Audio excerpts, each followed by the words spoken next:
Hello.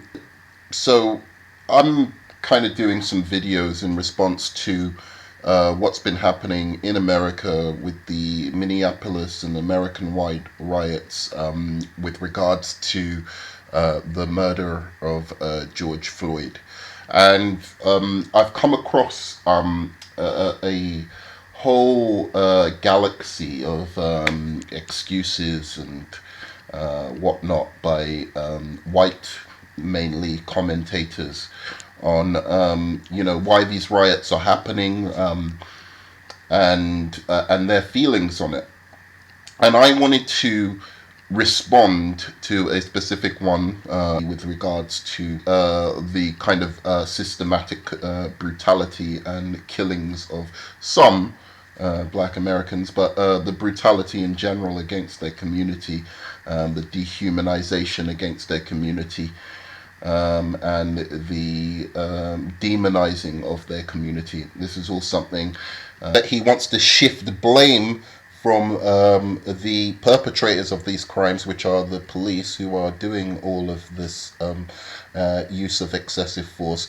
And he wants to shift blame to the black community, which is particularly short-sighted given the scenes that we recently saw, which was the public torture and execution of a human being.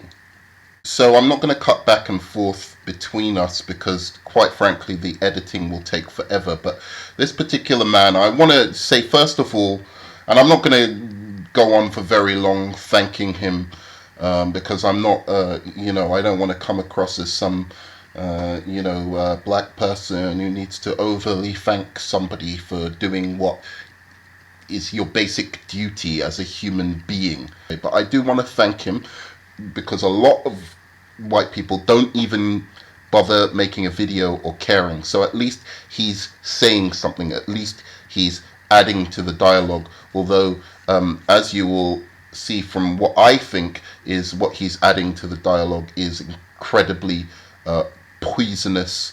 It's about conservative opinions like this. Is there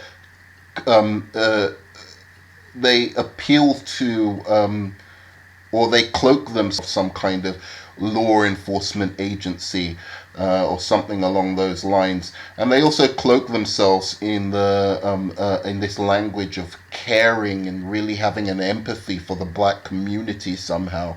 And really, it's the liberals who and I'm not a big fan of the Democrats, but it's somehow the liberals who are the ones keeping the black community down. They're both keeping the black community down. That's what they're both trying to do. Liberals and Republicans. The Republicans aren't trying to help in any way the black community at all. So language, cloaking themselves in this language that they're really the ones who care for us. No, they're not. Historically, they haven't been all the way back since the assassination of JFK and Lyndon B. Johnson. Democrat Party splitting and the South being a stronghold for the Republicans ever since the point where Lyndon B. Johnson put through the Civil Rights Bill, voting bill. But in any case. So I wanted to just introduce him. This is him, and then I will respond to what he says after. So that if I was there in that circumstance, you better believe I would have booted that cop off of George Floyd. There were people begging him, begging the police officer to get his knee off of George Floyd's neck because he was begging for his life. He said multiple times he couldn't breathe. And in the span of minutes and minutes and minutes, 10 minutes, he held his knee cold, calculated, knowing exactly what he was doing, creating unwarranted pain and suffering to a man who was pleading for his life. Here's what I will follow up with that in context. You have to understand that police officers across the United States have good intent. Yes, there are bad police officers like the one that was on this man's neck. But I've worked with police officers all over the United States, and I've seen the broad spectrum of those who serve in uniform. First responders, from dispatch, paramedics, fire, EMS, police officers, I've seen them all. I, as a human being, as a leader in special operations, will be the first person to stand up if I see wrongs and try to make them right. I've never been somebody who, and maybe this is my own detriment, I've never been somebody to keep my mouth shut when something needed to be said for something that was wrong. I saw this circumstance and immediately identified it as a cowardice circumstance in the hands of those police officers that dealt with him because they showed no empathy and no respect for human life. But I also didn't look at that circumstance and think that man who's on his neck is a racist, even though he was white and George Floyd was black.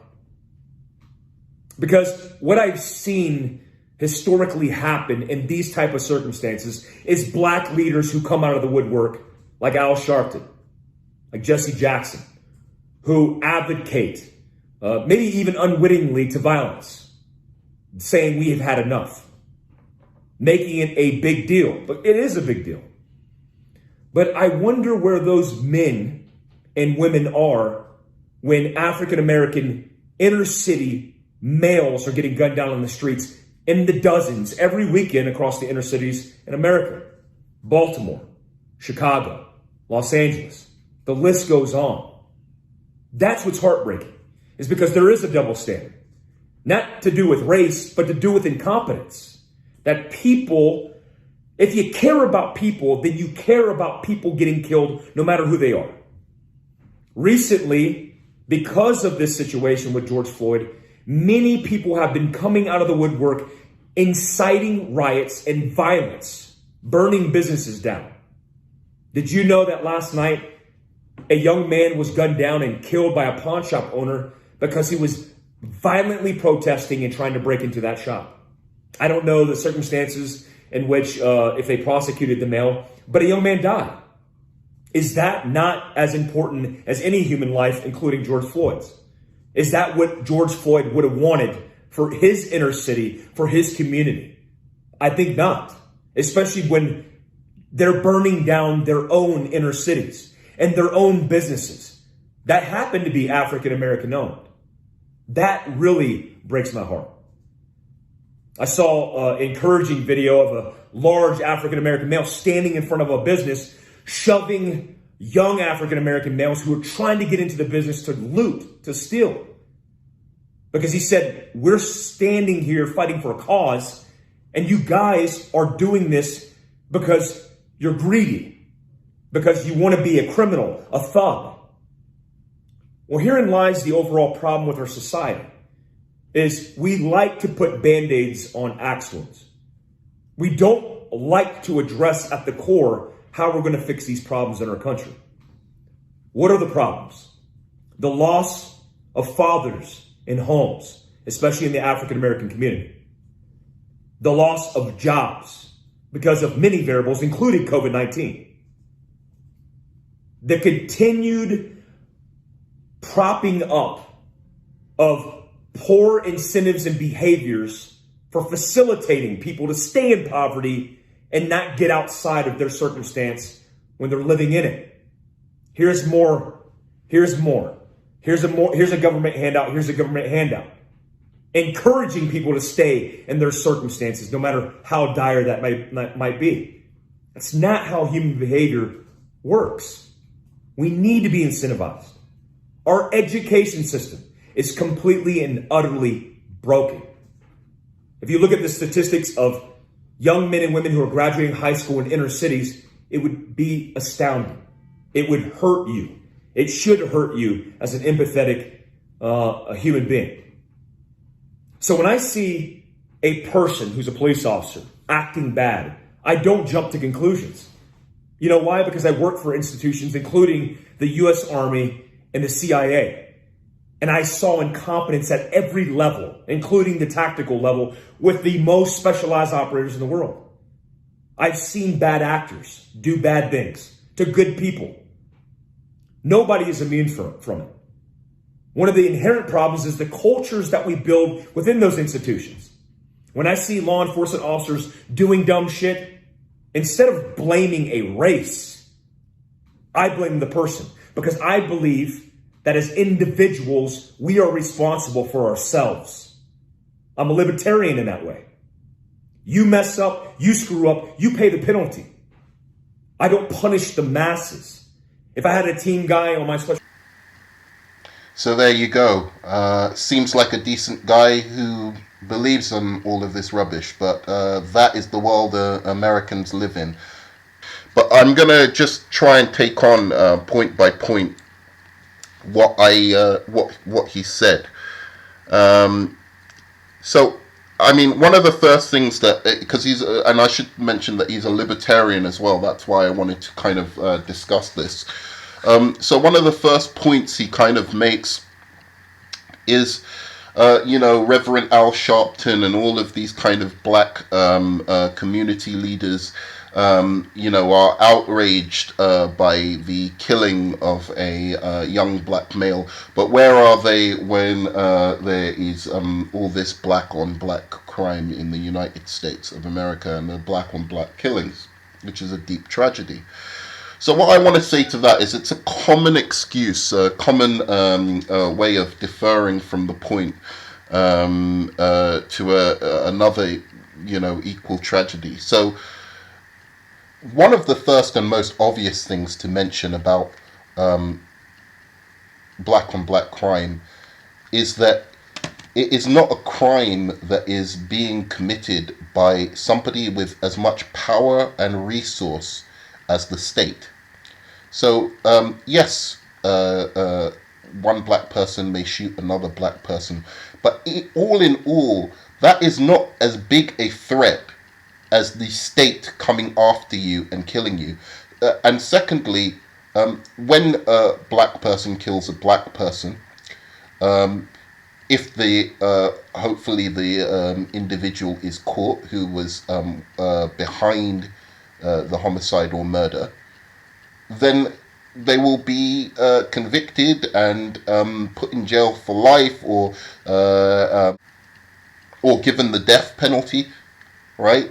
So there are things in place already to deal with black on black crime, and they are sufficient to deal with black on black crime.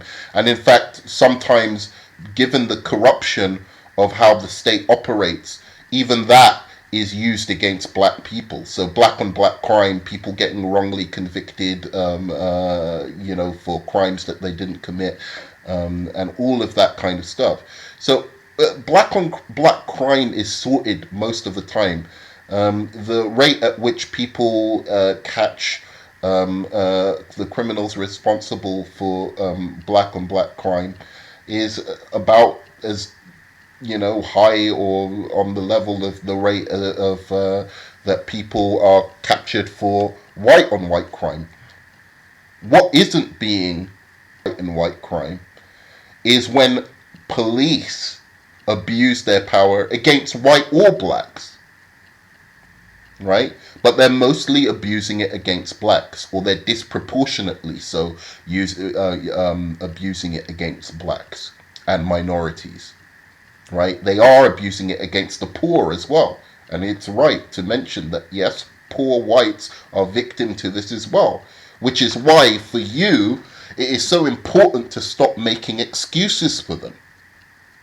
Because they are the only ones who, for instance, in this case, will get a third-degree charge for sticking their neck on sticking their knee and full weight of their body on someone's neck for a full 10 minutes. They're the only kind of person in the States, in America, that we know that would get a third-degree murder charge for being filmed while choking a guy to death with the full weight of their body, knee to the neck, and people begging them to stop. If that was a black guy, if that was a white guy, if that was anyone else doing that to another individual, apart from a police person, They would have been arrested straight away. There would be no excuses being made for them. They wouldn't get automatic, they wouldn't get automatic legal aid on behest of the state by the taxpayers' money. Get some of the best lawyers, right? Really, really good lawyers that the average defendant wouldn't be able to get, right? All of these advantages, they get to look at evidence in a different way and respond to witness accounts in a different way to the average defendant. So it's a huge difference the way black on black crime is treated in comparison with the way police brutality against any race, but especially against blacks, is treated, or against minorities is treated. So this use or equivocation between black on black crime and why people aren't responding to that in the community at the same level as they are responding to the way cops and occupying force are treating minorities is just ridiculous. So my point being that the state already has appropriate means to deal with black on black crime as far as we can take it, without dealing with the base of the problem, which is wealth inequality. And I mean, how do you feel that your tax money and the financial backing of police unions is out there actively mounting a defense for these four cops who killed this person, whereas let's look at the kids. I believe it was the kids that recently Ava DuVernay did a movie about, who couldn't afford. They didn't have unions for blacks, or any kind of economic remedy for blacks to be able to get adequate representation when accused of a crime. So police have a much, much bigger advantage. Not only in they've got a much more threatening way of being able to perpetrate such crimes, but they also have a better way of being able to get away with such crimes, which is why they are far more dangerous to the black community than even blacks are on each other. Yes, there might be more, but eventually either we can weed that out, or it's going to continue as a problem because of the wealth disparity between us, or between the black community and other communities. And then let's look at this historically. So when slaves and black people in this, from the emancipation of slavery all the way up to about the 70s, and even up until now, but let's say up until about 60s or something, when they were being hanged and lynched and killed by law enforcement, back when there was the civil rights movement and an attempt to fight for the rights of us to vote, for us to things that Kennedy and eventually Lyndon Johnson was eventually the one who put through the civil rights bill that allowed us, that gave us the kind of voting rights.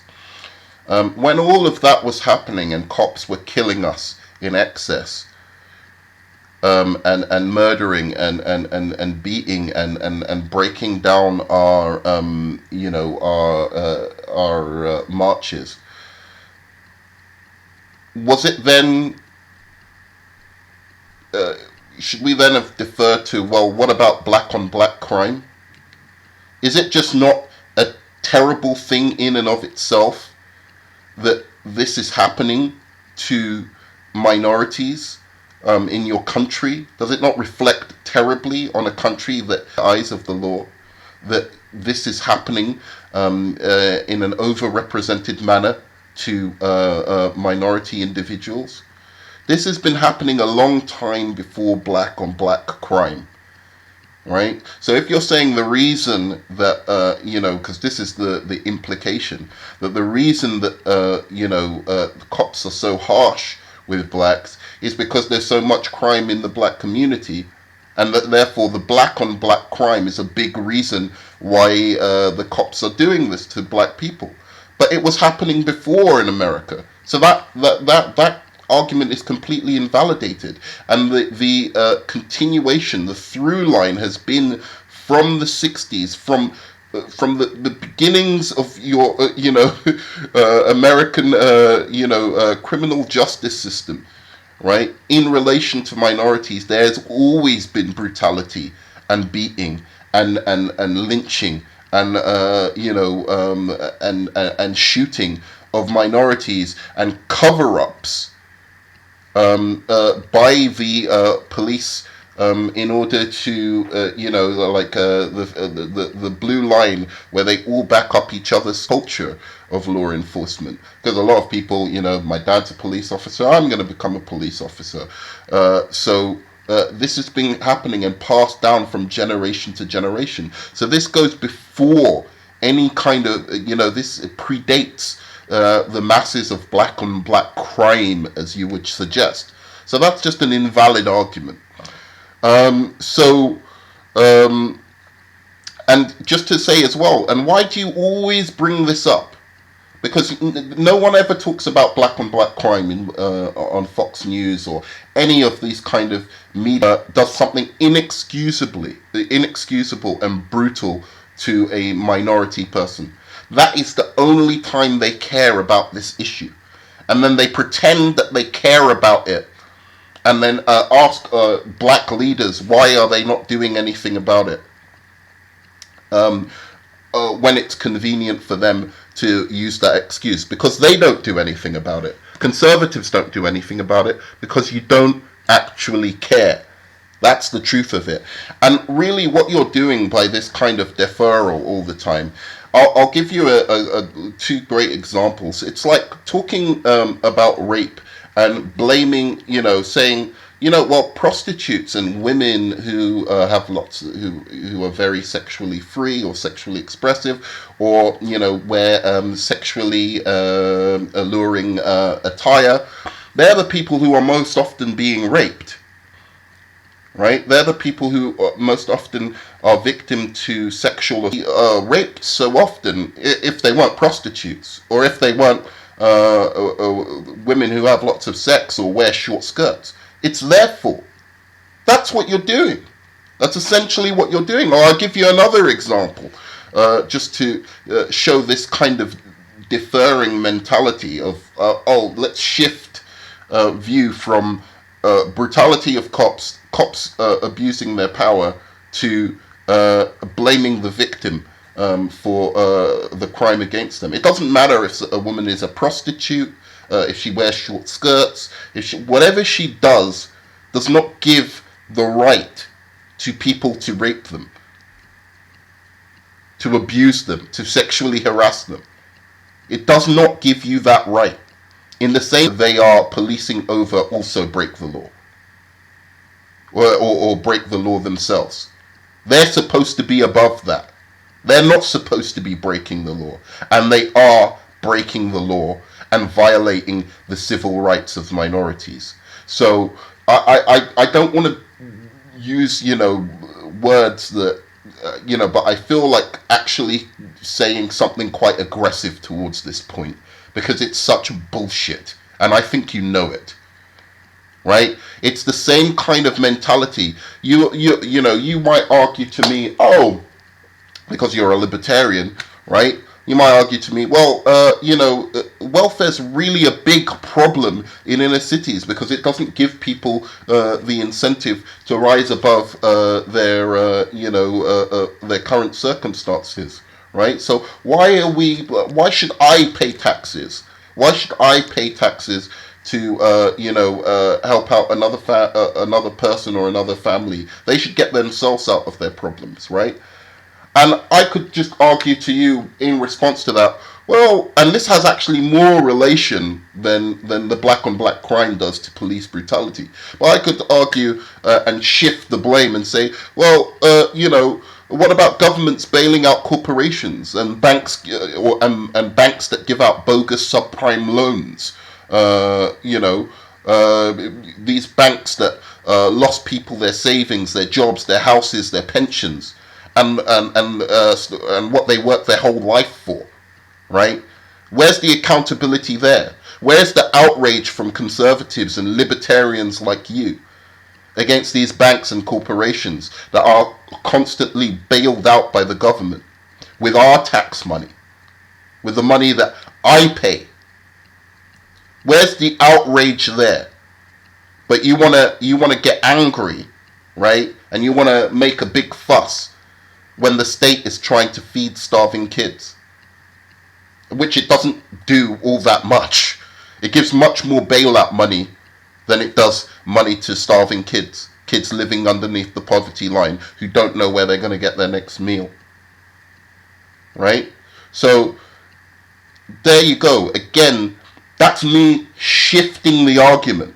Because what you might say to me is, I don't support government bailouts, and actually I go against such policies, where there's irresponsible banking and irresponsible corporate behavior. I don't want them rewarded by the government with my tax money.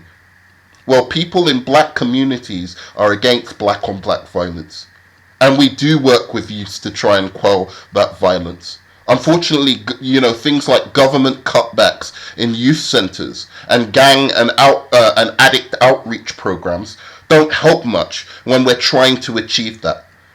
Things conservatives and libertarians support, those cutbacks that stop us, that prevent us from reaching the amount of kids who complains half as much about the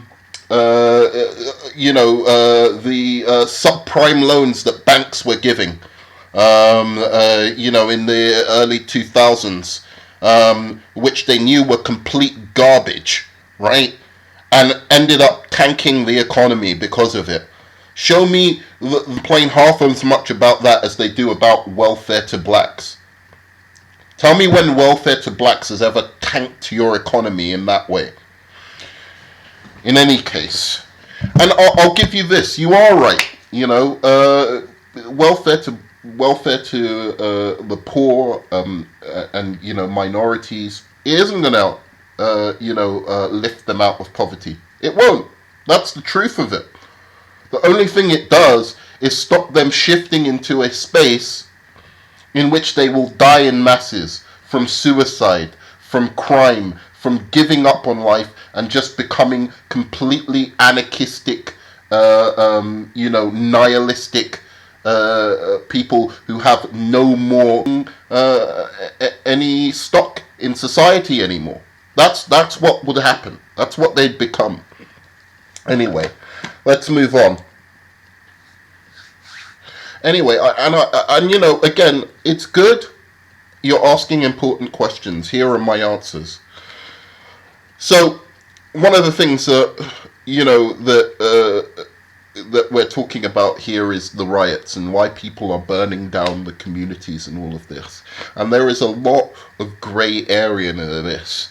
And I notice that a lot of the time you seem to be indicating this time it certainly was not blacks doing this. This was, from what I saw, a whole spectrum of different races probably suffering the consequences of COVID-19 and how that has really exposed the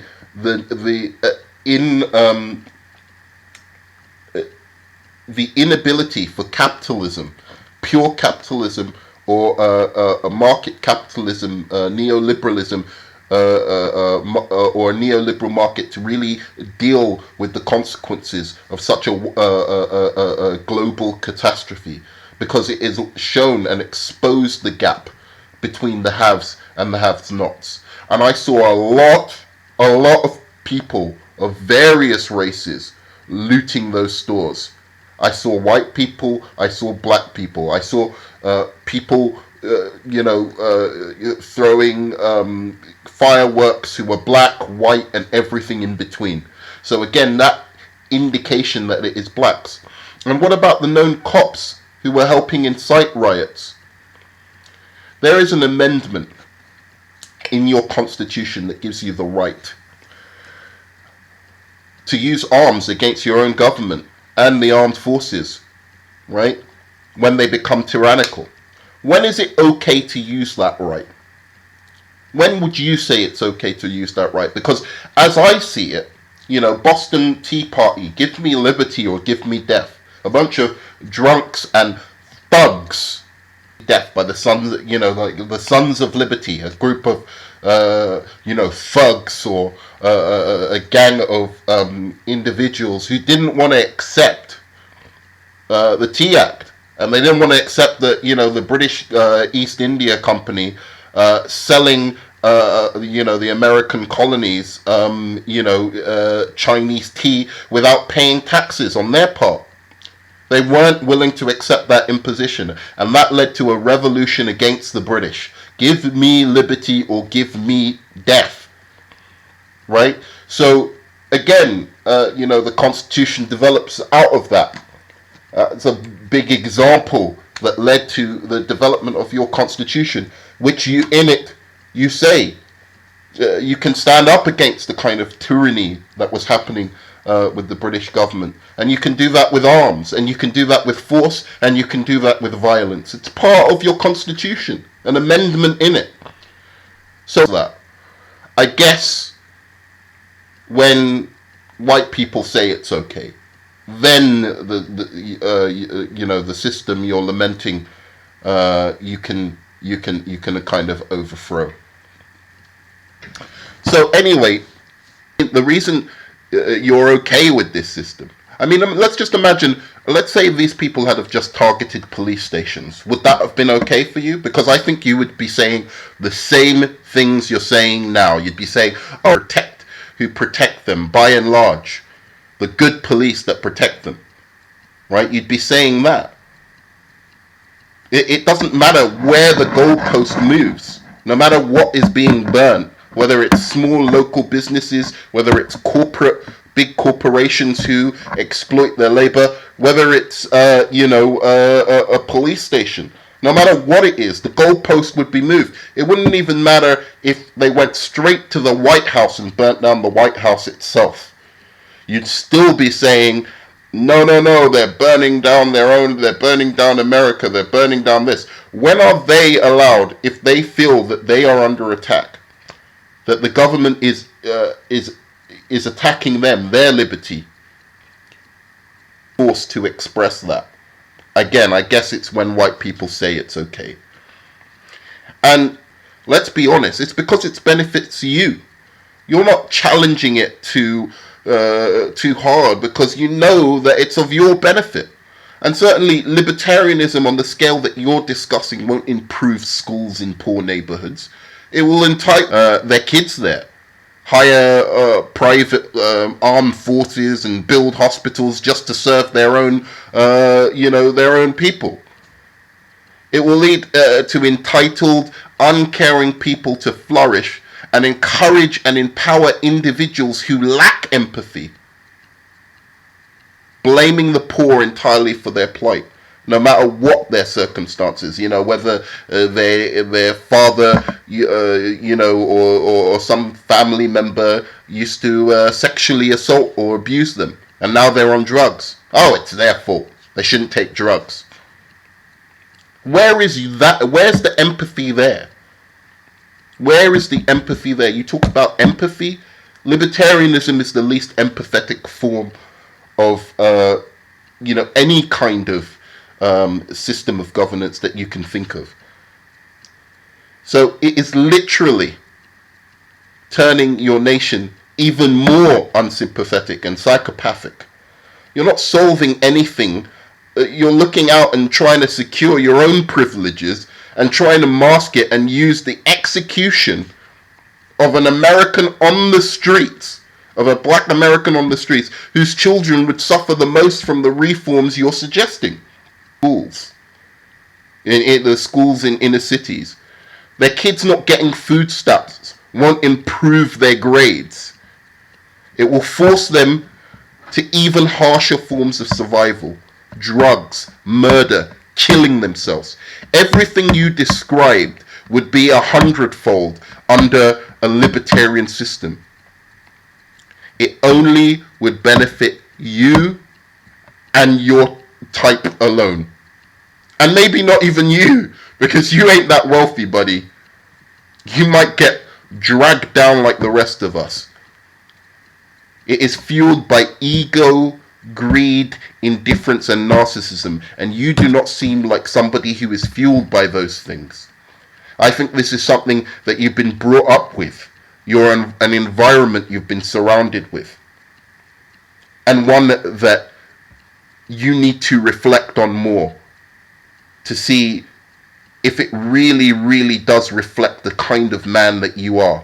Because you are not a psychopath. You are not an egomaniac or a narcissist, or you wouldn't be on the video in such an emotional tone advocating for the irresponsibility of these officers. You care about people. The system you are advocating does not care about people. As I said, the next thing that you mentioned,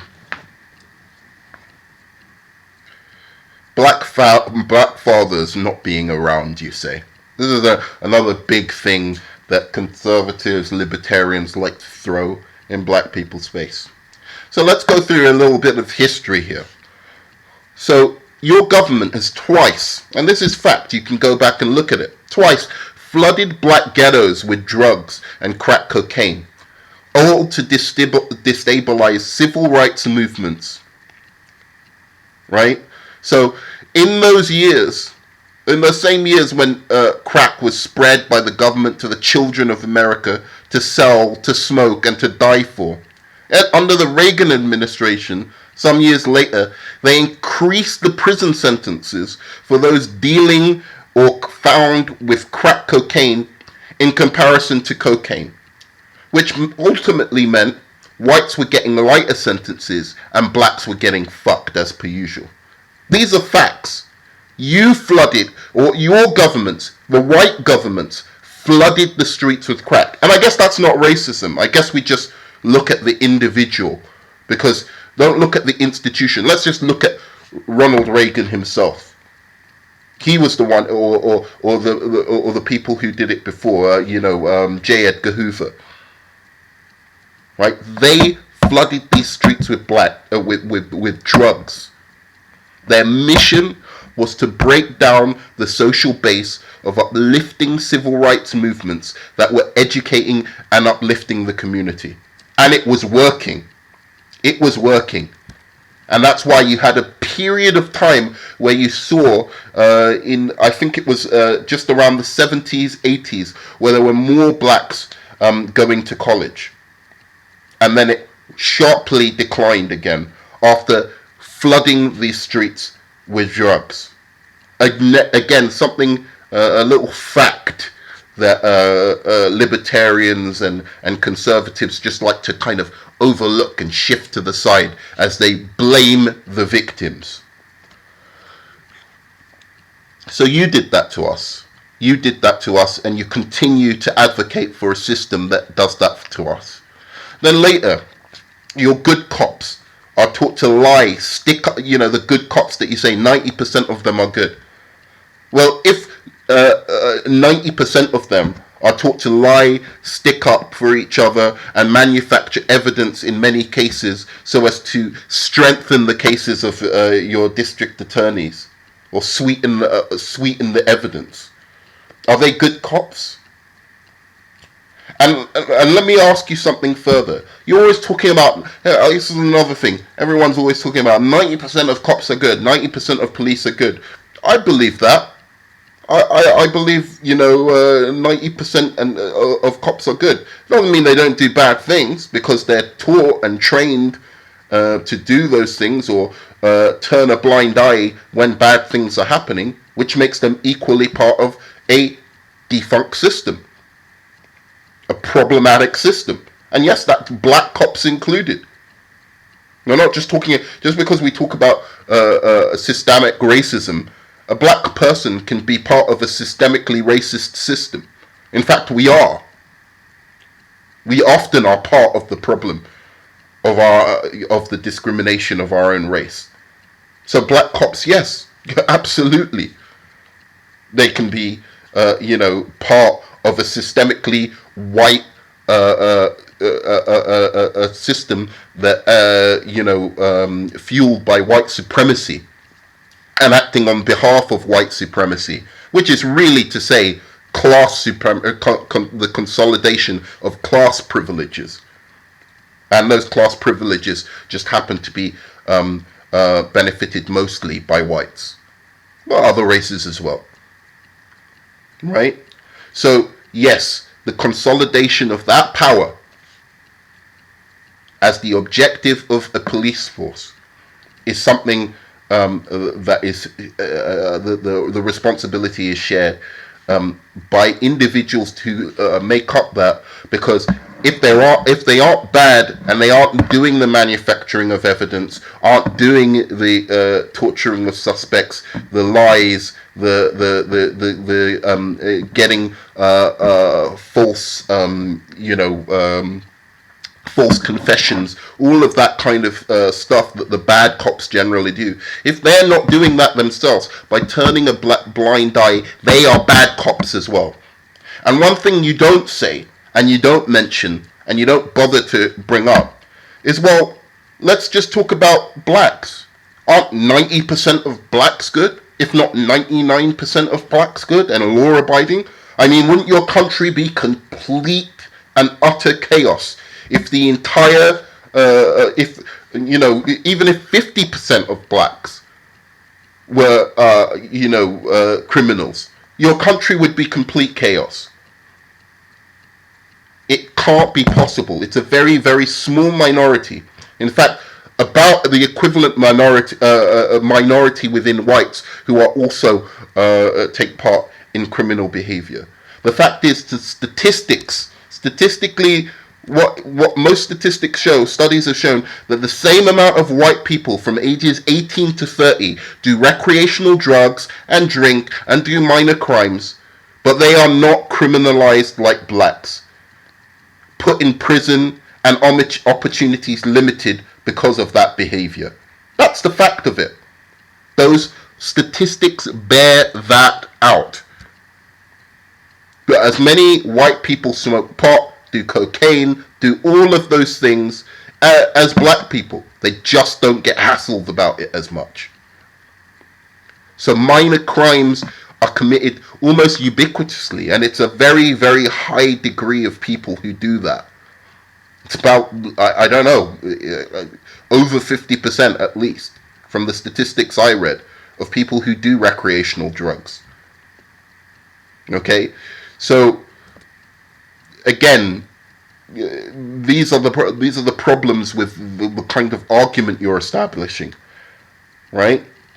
And in many cases, in order, what we're in terms of are blacks and their interaction with the criminal justice system, right? You have police officers actually, in many cases, in order to sweeten evidence so the state's case is much, much stronger, right? Is almost airtight, right?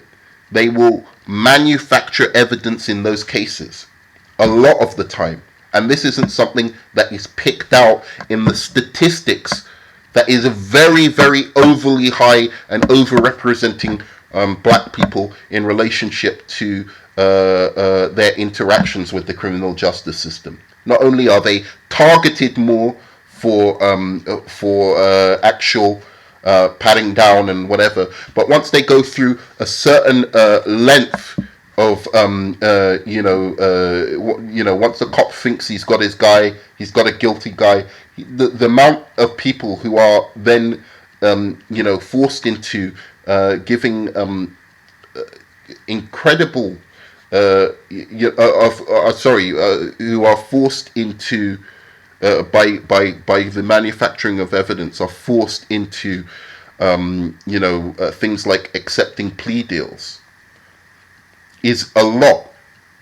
And that then leads, and maybe sometimes the person is even guilty, but that doesn't matter. If you can't prove their guilt, better that 100 men go free than one innocent man go to jail. If you can't prove it, manufacturing evidence for it is just as bad. So then we've got a lot of blacks in prison who have had to accept plea deals or be convicted with sentences usually 13% longer than white defendants. They are afraid. I've seen blacks in America. They're afraid of white people. How do you feel about that? Actually, are terrified of white people.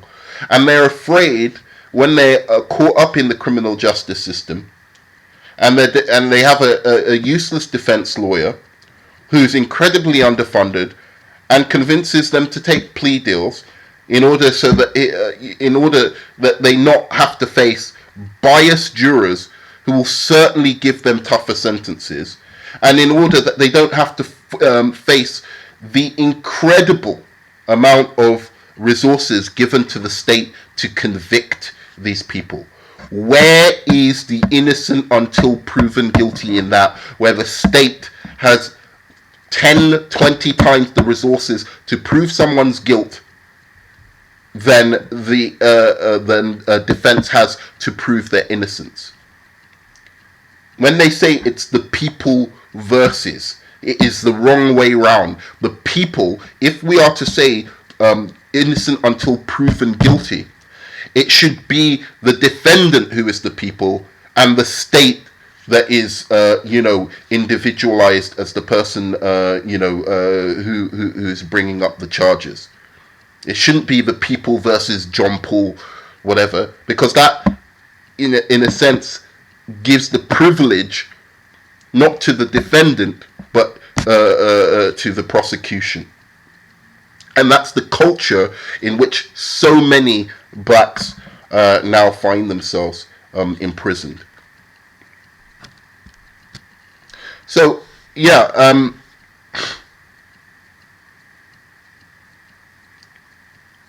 so no doubt many.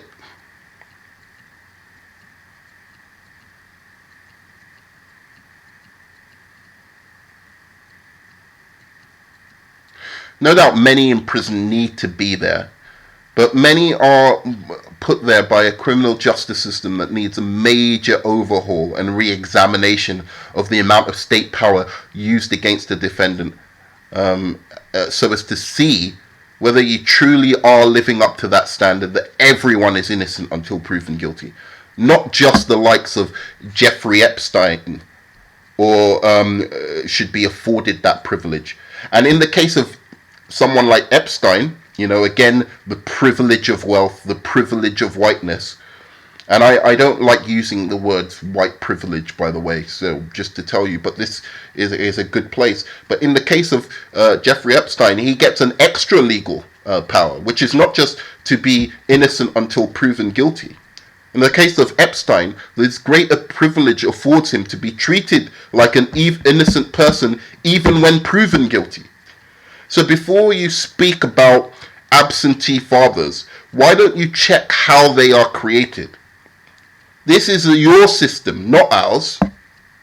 Sort it out before you spew these ideologies of libertarianism, explaining how it's our fault, the victim's fault, that fathers weren't around or something like that, and that it's a culture that we ourselves are responsible for.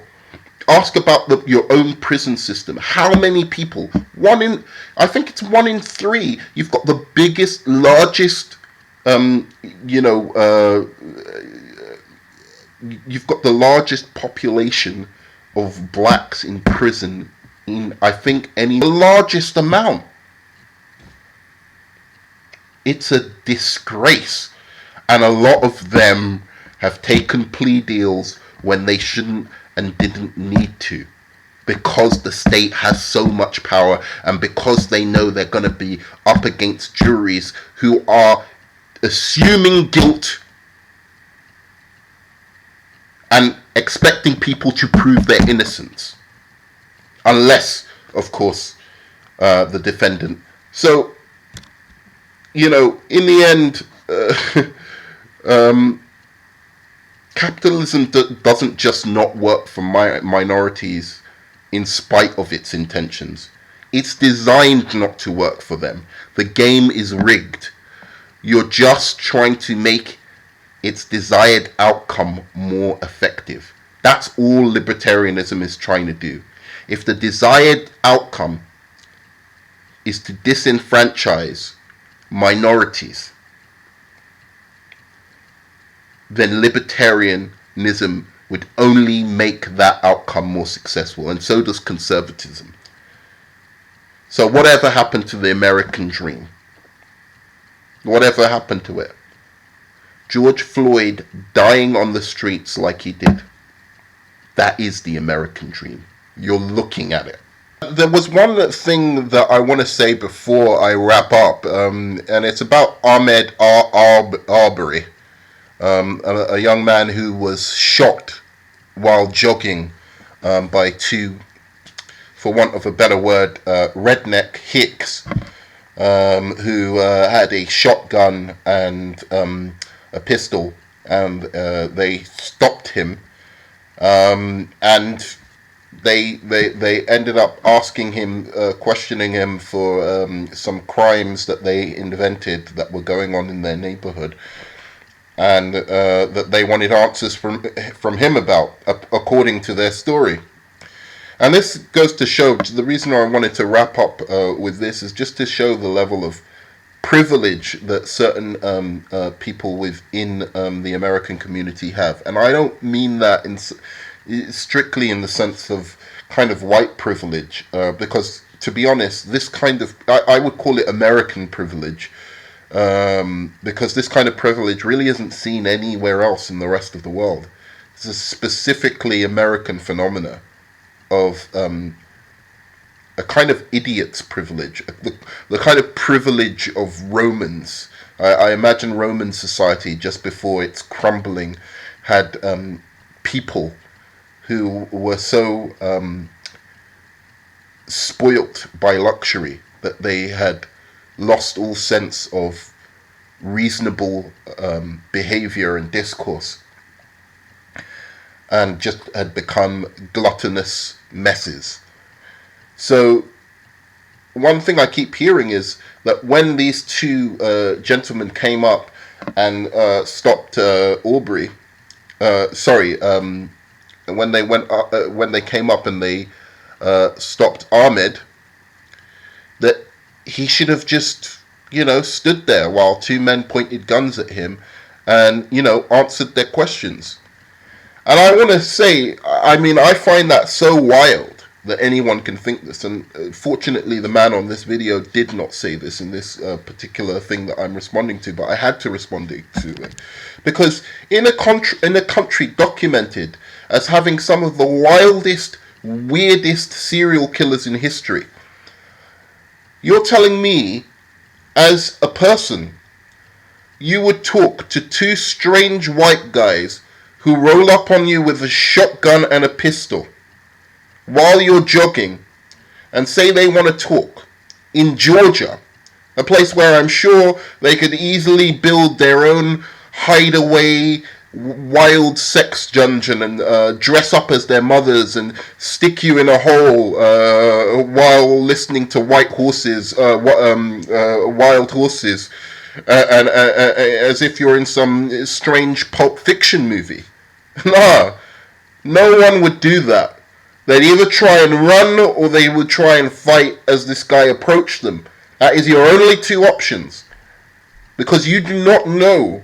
And I'm telling you, any black kid in America who gets stopped by two guys who are not police officers, who roll up with them with guns or weapons or just want to ask them questions, absolutely do not stop.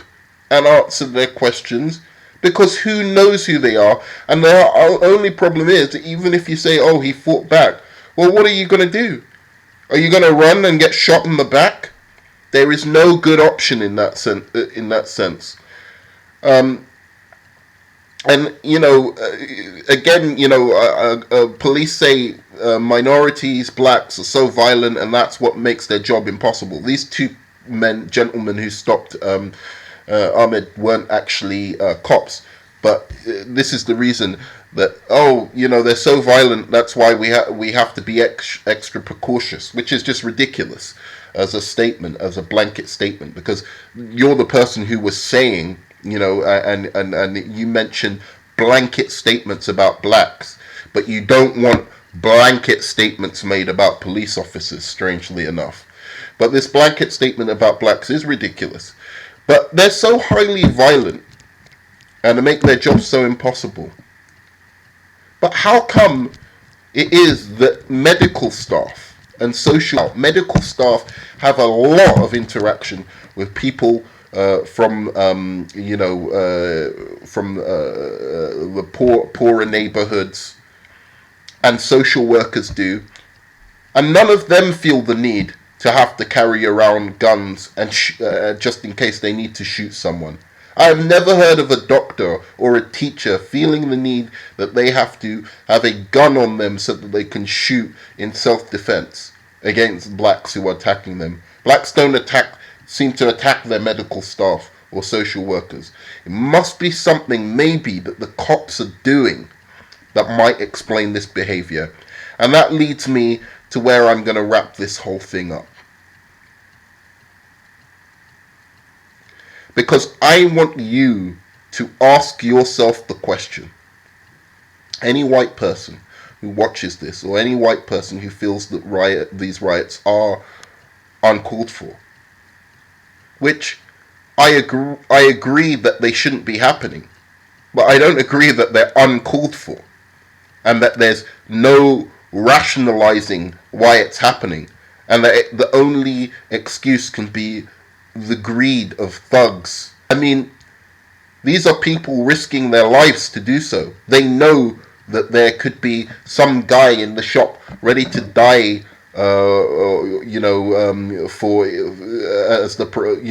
die and go down in flames as the proprietor of this business. So they know that there are these people who would be willing to shoot and kill them, and they're still out there looting.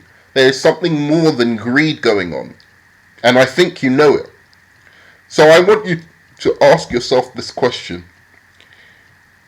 How and why what would it take? Because we all know, as I said, give me liberty or give me death. It's in your amendment. It's in your constitution. You're in the amendments that you have the rights to do certain things should your system become anarchic, should become tyrannical. So what would it take you to tear down your own neighborhood? Because there is something. What would it have taken? What kind of mindset must you have? If it's not greed, let's just assume it's not greed for a second. What kind of mindset? What kind of stake do you feel a person that burning down their own neighborhood doesn't really mean that much to them? That burning down their own police station, the people who supposedly are there to protect them, doesn't mean that much to them. What kind of interactions must those people have on a daily basis with society? What must they hear about themselves as poor people and minorities to feel that disenfranchised and that alienated from the society they live in? What kind of experiences must they go through on a day-to-day basis to feel that way about society? And I think when you ask that question, and when you ask what level of that kind of alienation would it take for me to actually take part in such activities, to want to tear down my own society? What could have happened? Did my brother get shot by a policeman? Did they send my father to prison? Mother on drugs that your country actually first of all introduced into those neighborhoods, that the CIA, the FBI introduced into those neighborhoods? Is their mothers now on drugs? Are their schools just breeding grounds for or training to go to prison? Basically, teaching these kids that they are, prisoners in waiting. Does society tell them from the day that they are born that they are threats and that they are useless and that they will never make it out or be able to do anything good in their life? Are there are they are they unsure where they're going to get the next meal? Can they not get a job? If all of these things were things that were happening to you, things that had happened to you, things that were out of your control, would you be out there tearing down the neighborhood? Would you feel that your government has become so tyrannical that perhaps it is within your right to feel the need to disrupt it as much as you possibly can, as much as it is within the little power that you have? Would you be willing? And let me ask you this: would you be willing just to get an iPhone, to be shot with rubber bullets, to be hit with tear gas, to be potentially killed? Do you think in anyone's right mind that they would do that simply to steal a big screen TV? No. This is an inner rage that comes from the nature of their existence. And denying them that is only going to make these things worse. Come at it from empathy and understanding. Put yourself in the position of those who would do that. Some of them, I'm sure, are there for just because they're just nihilistic and have no stake in society anymore, and have got a little bit, greedy. But it ain't just because of greed or a desire for material things, which is what your society advocates as the highest good anyway. What your music and your TV and your adverts tell them are the good, are what make a person happiness, or make a person happy. And now they're trying to get their own because they couldn't afford it before. So in any case, your spiritual decline, your country is an embarrassment in race, in class, in education, in everything. And libertarianism is not going to sort that out. And you need to think to yourself, what will sort that out? Because the solution is there with you. Stop sticking up for your boys in blue. 90% of cops are not good because the whole culture is corrupt, in the sense that they stick up for each other, they don't tell on each other. If 90% of cops were good, how come every time there's a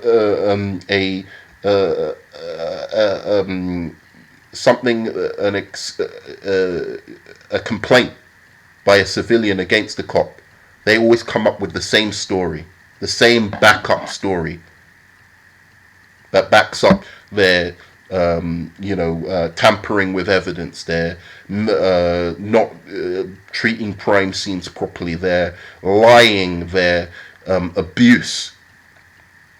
If they were all so good, it's not. They're good people when they go in. They may even be good people when they meet you for lunch and go to your nephew's brisk, or have a barbecue on the lawn with you. I'm sure they're great people then, lovely. But when they're on the streets, they are corrupted by the culture of the police force that you have created to protect you. from people who are just Americans like you. You've been given a privilege and rights over them. It is not an equal system or equal treatment. And until that becomes manifest, and I'm sorry, libertarianism isn't going to do it, conservatism isn't going to do it, and capitalism isn't going to do it, you're going to see your streets burn, and it's going to be an embarrassment, because it ain't happening in any other countries. It's happening in your country, and it's a joke. All right, thanks very much.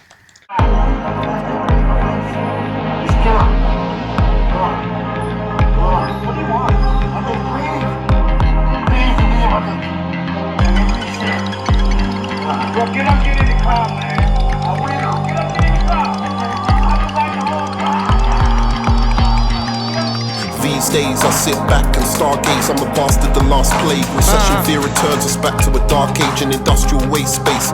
Carcasses bask in acid raves, dancing on mass graves. In this hell, the finite can't stay. So till the last days live forever at fast pace. The parties at Mark's place, drugs are everywhere and it shows on your scarred face. Like Scarface, raising the profit margin at the marketplace. Can't escape this fast maze. Like a guy who overdosed and passed away. Drugs are now spiritual like a raster's blaze. In the 60s we marched afraid against the racist jakes, charlatans and fakes at Camp David. We wouldn't disarm the arms race, our arms embraced. It was Armageddon, all in harm's way. Now in Y2K we're heading for Mars and space. The stars embrace ozone layer fog to prepare for the tidal wave. Our lives today, kinda like the Matrix at standard. We're stranded in hyperspace. The revolution soon replaced with goons in tilted rooms doing shrooms and bass. Squat parties like a tomb or grave. My view is doomsday, pupils glaze, lucid dreaming in this purple haze. I found these schools and gutters. I could have protected her. Arms reaching out like shadows. I should have shielded her. These gems beat like arrows. I rejected her. How she fiended needles. I fucking neglected her. Hey yo, it's modern times and I wonder if anyone feels the way I feel or deals with what I deal. The sadness, the ordeal, the elation, the surreal, the confusion, the mass appeal. High flying like man of steel or dancers in the dark. Guessing this life it won't last, cause like socialist states most these goals have no class. So do I reproach them or stroll past? Focused on my own path to show heart with my chosen art. Defying the times like Bonaparte or Rosa Parks or some old rock star who stole your hearts. And brought a generation together of those who've grown apart by playing to the gods on the golden harp. As he strums his guitar strings our souls depart. But is this a dream world I'm living in as I succumb to society's violence, its vital sins. Violins play to the tragedy as tribal tyrants sing Bible hymns. Frightened, fighting with my rival minds within. Singing in the mist and shadows, blissful in these twisted narrows. Sat in the park, pissed and parallel with more ghosts in my past than Christmas carols.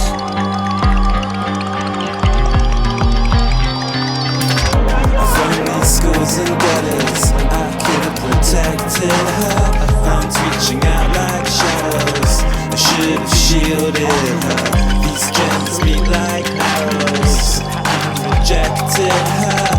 How she fiended needles. I fucking neglected her. These are cocaine days and I'm okay dazed. And you ain't seen the stones I've blazed with bony braids who stay home more prone to be lazed in a hopeless malaise, in a coma for days, like being stoned in a Crocus parade. But to cope with the pain, when these beautiful losers are at their lowest again, they get super fucked like Lois Lane. So insane and overdose, my flow is choked from comatose.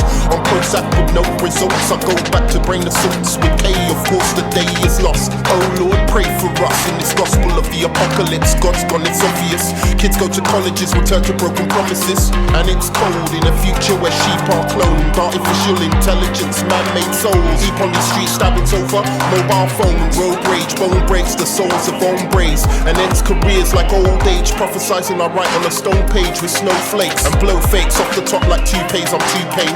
Jiggle my pocket for loose change in these shared flats of insanity. Locked in mundane maladies, 0-hour contract salaries. Lost touch in these manic scenes.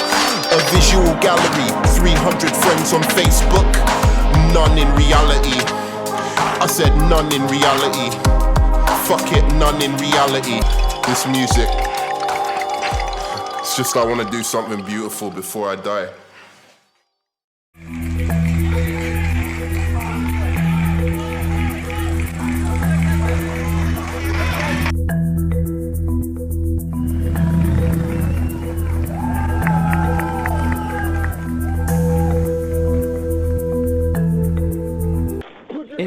report, Officer Richter says he acted so quickly because King reached to the passenger side of the car.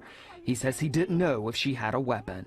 He also said King showed what he called a, quote, uncooperative attitude and resisted by clutching her steering wheel, actions not caught on camera. King was charged with resisting arrest, a charge prosecutors immediately dismissed when they saw this video. I was trying to figure out, why is this happening to me? Oh my God. I was genuinely, like, fearful for my life.